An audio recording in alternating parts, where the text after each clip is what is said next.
नमस्कार। आप देख रहे हैं द्वापर समाचार। मैं आपके साथ अजय तोमर। आज मैं आपको गीता के प्रथम अध्याय के प्रथम श्लोक के व्याख्या जो योगीराज लाहिड़ी महाशय ने की थी उसके बारे में जानकारी दूंगा। इसको दो भागों में, क्योंकि व्याख्या काफ़ी लंबी है तो इस कारण से दो भागों में विभक्त करूँगा। एक आज और एक अगले वीडियो में मैं आपको दूंगा। योगीराज श्यामाचरण लाहिड़ी महाशय के अनुसार आप योग शुरू करने से पहले आपको अपने शारीरिक रचना के बारे में पूरी वाचनिक जानकारी होनी चाहिए, तभी आपको आगे ध्यान योग क्रिया योग में बढ़ना चाहिए। वो आपको उसके माध्यम से प्रैक्टिकल करेंगे तो काफ़ी आसानी उसमें रहेगी। उसके बाद में उन्होंने बताया कि जानकारी होने के बाद में आप करणीय क्रियाएं शुरू करें, फिर आप जो है इसमें गीता की व्याख्या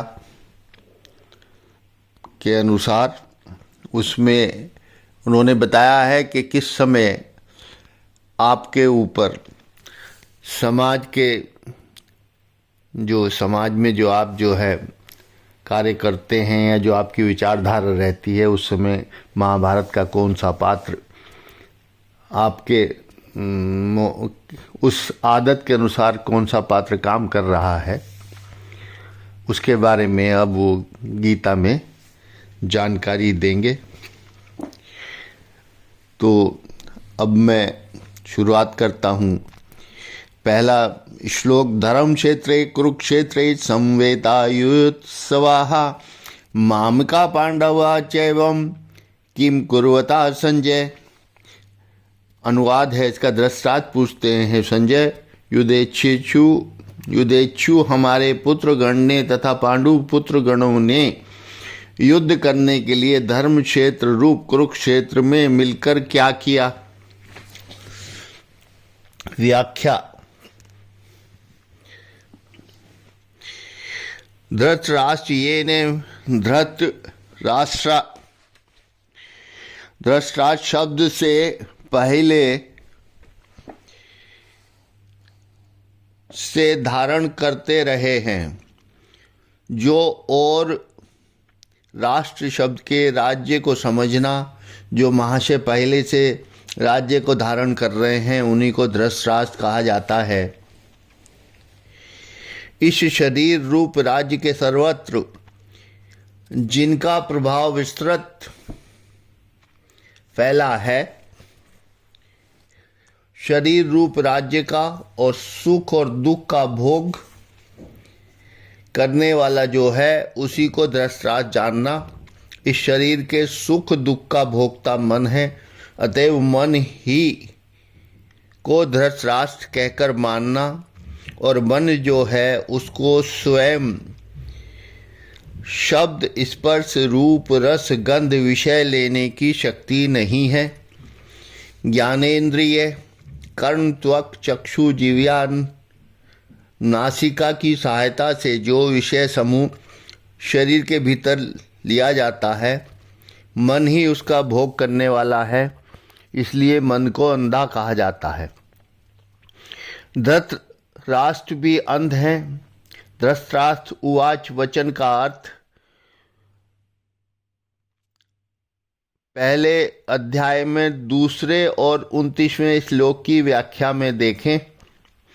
धर्म क्षेत्रे कुरुक्षेत्रे, ये जो धर्म क्षेत्र कुरुक्षेत्र के बारे में तीसरे जो मैंने पूर्व में चित्र दिया है, उसमें आपको कौन सा शरीर का हिस्सा जो है किस क्षेत्र के अंतर्गत आता है उसकी जानकारी देखने से आपको मिल जाएगी।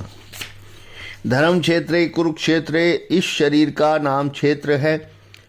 सत रज तम 3 गुणों के क्रिया विभाग करके यह शरीर 3 अंशों में विभक्त है। दशो इंद्रियां, कर्ण, त्वक, चक्षु, जीव्या, नासिका, ये 5 ज्ञानेंद्रियां, और वाक, पाणी, पाद, पायु, उपस्थ में 5 कर्मेंद्रियां। इसका प्रथम अंश है पीठ की रीढ़ को मेरुदंड आश्रय करके जो सुषुम्ना नाड़ी मूलाधार से सहस्त्रार पर्यंत विस्तृत है, वह सुषुम्ना संलग्न षट चक्र द्वितीय अंश है और आज्ञा चक्र से ऊपर से सहस्त्रार पर्यंत दशांगुल स्थान तृतीय अंश है। प्रथम अंश में बहिर्जगत के क्रिया समूह संपादित होते हैं। यह स्थान रज स्तोमो प्रधान है। यहाँ निर्वक्षित्र कर्म प्रवाह वर्तमान रहने से इसका नाम कुरुक्षेत्र या कार्यक्षेत्र हुआ। तृतीय अंश सत्व तम प्रधान है। इस स्थान में क्रिया विहीन स्थिर प्रकाश वर्तमान है, इसलिए इसका नाम धर्म क्षेत्र हुआ।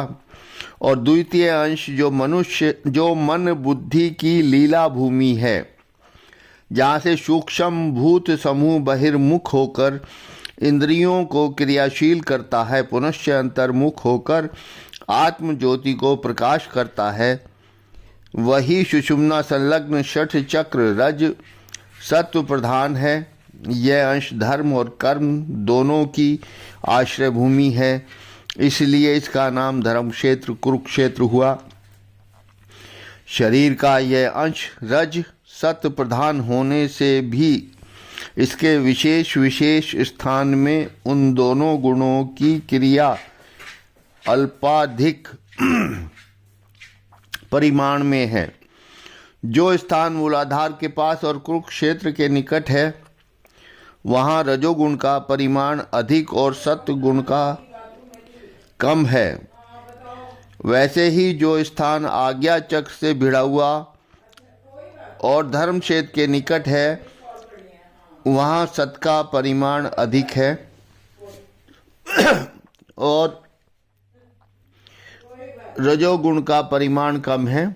और मूलाधार से आज्ञा चक्र के नीचे तक फैला हुआ इस अंश के बीच में अर्थात मणिपुर चक्र में उन दोनों गुणों का परिमाण बराबर है, इसलिए यहाँ समान वायु की अवस्थिति है। इस धर्म क्षेत्र कुरुक्षेत्र की बात ही इस श्लोक में कही हुई है। यही योग मार्ग है और आज्ञा चक्र अज्ञानता में है, इसलिए इसका नाम दूसरा अज्ञान चक्र है। क्रिया विशेष से इस योग के भीतर से उस अज्ञान चक्र को भेद करके परम शिव में कुल कुंडलनी शक्ति के मिलन करने का नाम ही योग है। मामका पांडवा, मामका मनोवृत्तियों को और पांडवा बुद्धिवृत्तियों को जानना, अर्थात स्वरूप ज्ञान के प्रकाश करने वाली वृत्तियों को बुद्धिवृत्ति और विपरीत ज्ञान का प्रकाश करने वाली वृत्तियों को मनोवृत्ति कहते हैं।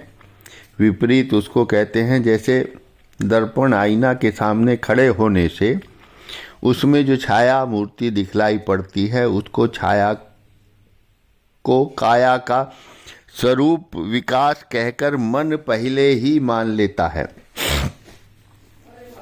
परंतु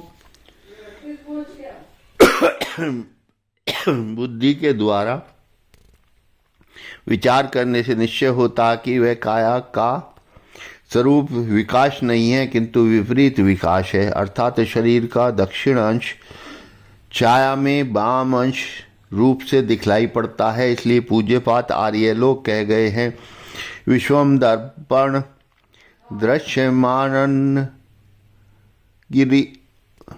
दृश्यमान नगरीय तुल्यम तदुपम आत्मज्ञान और जगत भ्रम काया छाया संबंधवत बिना सूत का गुथा हुआ फूल का हार सदृश है। मन को सामने जो कुछ देखता है उसी को सच्चा मान लेता है और उसी में आकृष्ट होकर संकल्प विकल्प रूप क्रिया करता है। इंद्रियों में प्रधान होने से और इंद्रिय ग्राह्य विषयों द्वारा परिवेष्टित रहने के सबब से मन सर्वदा विषय में आसक्त रहता है, क्योंकि संग से ही आसक्ति की उत्पत्ति होती है। संगात सजायते काम, इसलिए कहता हूँ कि अंतःकरण का जो प्रवाह केवल विषय की तरफ दौड़ता है उसी को मनोवृत्ति जानना। यह प्रवाह स्थान विशेष में दिक भेद करके भिन्न भिन्न भाव से तरंगायित है। उस एक एक तरंग को एक एक वृत्ति कहते हैं। वह जो विषयाभिमुखी स्तोत्र की विभिन्न भंगिमा है वही मामका अर्थात कामना समूह है। यही सब धृतराष्ट्र के मन के शतपुत्र या दुर्योधन आदि शत भाई हैं। इन सबको प्रवृत्ति संसार मुखी वृत्ति या कर्तव्य निश्चय कहते हैं। यथा काम क्रोध लोभ मोह मद मत्सरता निंद्रा आलस्य राग द्वेष स्नेह ममता इत्यादि बुद्धि सामने जिसको देखती है उसी को निश्चय कर लेती है, अर्थात नाप लेती है। आत्मा ही इसका नापने वाला मानदंड है और नापने से वस्तु दो अंशों में विभक्त हुई है। प्रथम सत्य जो नित्य और अपरिणामी है और दूसरा असत्य जो अनित्य और परिणामी है। आत्मा की तुलना में सत्य और असत्य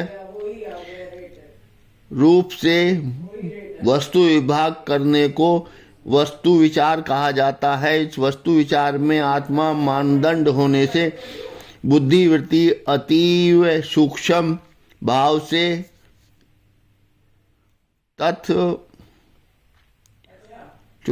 से तय निर्वचित रूप से आत्मा की ओर प्रवाहित रहती है। यही अंतःकरण का द्वितीय प्रवाह है। यह भी भूत समूह के संयोग से भिन्न भिन्न भावों में तरंगायित है। आत्माभिमुखी प्रवाह की विभिन्न भंगिमा ही पांडवा अर्थात कर्तव्य निश्चय है। इन सभी को निवृत्ति कहते हैं। यथा विवेक विचार वैराग्य शम दम तितिक्षा उपरति श्रद्धा समाधान मुमुक्षुता इत्यादि मनुष्य में सदा ही ये दोनों प्रवाह क्रियाशील रहते हैं। उसके फलस्वरूप विभिन्न विषय संसर्ग से चाहे पहला या दूसरा या दोनों ही मिश्र रूप से अदल बदल कर कुछ काल के लिए प्रबलतर हो उठते हैं, लेकिन कोई भी स्थायी नहीं होता। परंतु वैज्ञानिक तंडित कोश में तंडित प्रवाह के दोनों मुख युक्त कर देने से जैसे दोनों प्रवाहों के भीतर एक अभिभूत और दूसरा प्रबलतर होकर वृत्ताकार से अखंड स्रोत से बहा करता है, वैसे ही अंतःकरण की इन दोनों वृत्तियों को किसी प्रकार से क्रिया विशेष द्वारा यह क्रिया गुरुमुख से जानना चाहिए। युक्त कर दिया जाए तो पहली वृत्ति अभिभूत और दूसरी प्रबलतर होकर निरंतर आत्मा की ओर प्रवाहित होती रहती है। यही योगस्थ होकर कर्म अवस्था है। यह अवस्था ऊर्ध्व गति में लाकर भूत और भविष्यता नामक काल विभाग को दूर करके केवल वर्तमान को ही विद्यमान रखती है और इस प्रकार त्रिकाल यज्ञ बना देती है। यही चरम निवृत्ति का प्रथम सोपान है। आज बस इतना ही। इससे अगले वीडियो में मैं प्रथम श्लोक के बचे हुए भाग की व्याख्या आपको बताऊंगा। अगर आपको वीडियो पसंद आया हो तो सब्सक्राइब करें, बेल के आइकॉन को दबाएं, लाइक करें, शेयर करें और जिनकी लोगों की रुचि आध्यात्म में क्रिया योग, भक्ति योग, ज्ञान योग, ध्यान योग में हो उनको ये वीडियो फॉरवर्ड करें। धन्यवाद।